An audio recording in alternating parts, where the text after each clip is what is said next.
आयै आं नोंखौ गोसोखांदों।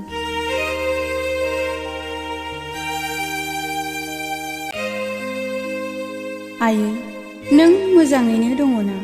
आरो आफाया दाबो फाफ्लियाव नांगोल बाननानै हाल हुर'नो नामा आयै? आरो नों हासिब गनसि बादि देहाखौ लानानैनो दाबो थैफ्राम सि दाबावो नामा? नों आंखौ नुब्ला गोमोसिगोन आयै। सोहोरनि इउरिया होनाय ओंखाम ओंख्रि जानानै दा आं मैदेर फिसाबादि गुफुंथारसै। सान्दुं अखाखौ सैज्य हाथारला आयै। आं दाबो सम सम गामियाव थांफिननो गोसो जायो। नाथाय आयै आदैसे हाब्रुआव गासोम आंखि दा आफा हालेवनाय हायाव माइ गायनो हाबावगोन? जे अखायाव अमानो होनो थास' दाननो हाबावगोन? उसुं गोदाननि खाया रोदाखौ जावनो हाबावगोन? एसि जायै आंनि मोदोमा रानस्राव जाबाय आयै। आरो एलार्जिखौलाय माथो बुंबावनो?